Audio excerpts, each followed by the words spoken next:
Selamat pagi anak-anak ibu semuanya. Kali ini kita akan mempelajari tentang sudut.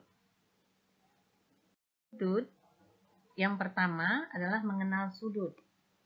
Yang kedua, hubungan antar sudut. Yang pertama akan kita bahas mengenal sudut. Maka titik sudutnya berada pada ujung tangan si anak. Ya. Nah, kemudian pada gambar yang ketiga yaitu laptop. Layar laptop dengan keyboardnya.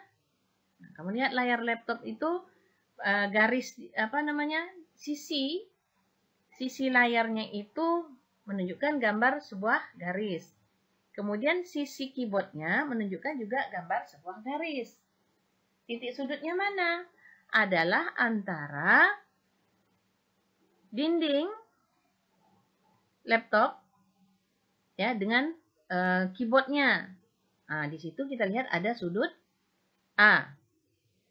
Kemudian pada gambar kursi, sandaran kursi adalah merupakan sebuah garis. Sedangkan tempat duduknya juga merupakan sebuah garis. Jadi, perpotongan dua garis yang bertemu pada satu titik, itulah yang disebut dengan titik sudut. Begitu juga pada gambar meja biliar. Nah, jadi bisa kita simpulkan bahwa sudut itu terbentuk dari perpotongan dua sinar garis yang bertemu di satu titik potong. Titik potong itu disebut dengan titik sudut. Nah, kemudian pada gambar yang lain kamu lihat, di situ ada sinar garis TA. Berarti sudut terbentuk dari perpotongan dua sinar garis yang bertemu di satu titik potong. Titik potong itu disebut dengan titik sudut.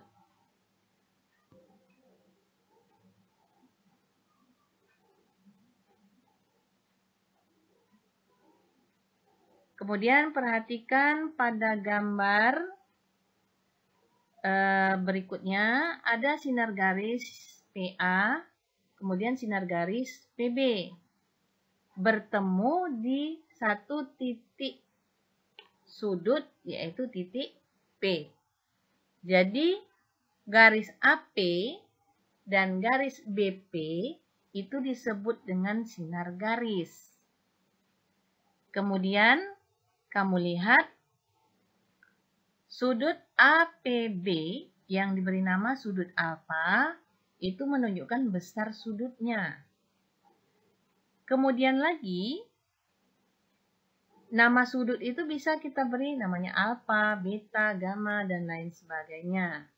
Mau dikasih dengan huruf lain pun boleh, nggak ada masalah. Tetapi dalam pemberian nama sudut itu ditulis dengan. Berikutnya kita mengenal jenis-jenis sudut.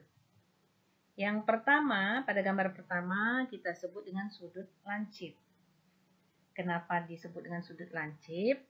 Karena sudut lancip itu besar sudutnya kurang dari 90 derajat. Kemudian yang kedua disebut dengan sudut siku-siku. Sudut siku-siku itu besarnya 90 derajat. Yang ketiga adalah sudut tumpul.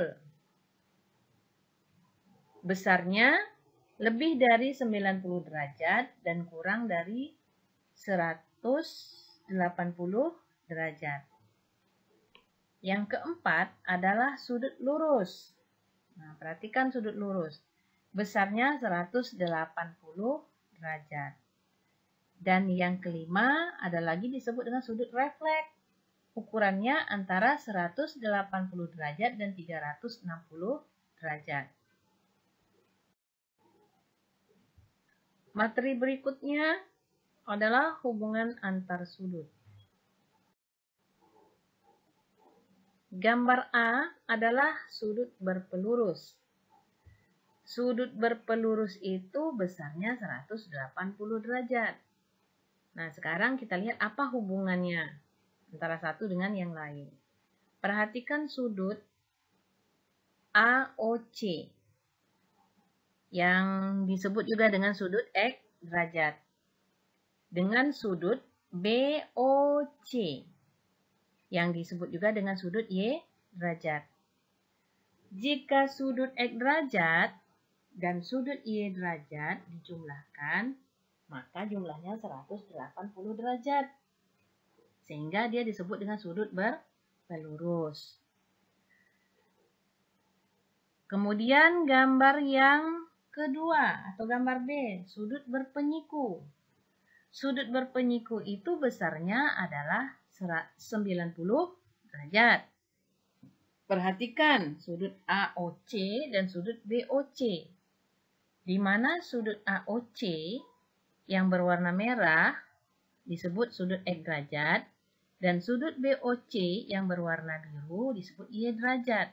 Jika kita jumlahkan antara X derajat dan Y derajat, maka besarnya adalah 90 derajat. Sehingga disebut dengan sudut berpenyiku. Gambar yang ketiga, sudut bertolak belakang. Nah, kalau kita perhatikan gambar, sudut yang pertama dengan sudut ketiga, kan sama-sama merah warnanya. Antara sudut 1 dengan sudut 3 itu bertolak belakang. Jadi kita lihat sudutnya ya, masing-masing PTR dan sudut STQ. Nah, jadi sudutnya itu bertemu dan bertolak belakang. Nah, itu disebut dengan sudut bertolak belakang. Kemudian sudut yang berwarna biru, RTQ, dan sudut PTS. Sudut 2 dan sudut 4. Nah, sudut ini juga disebut dengan sudut bertolak belakang.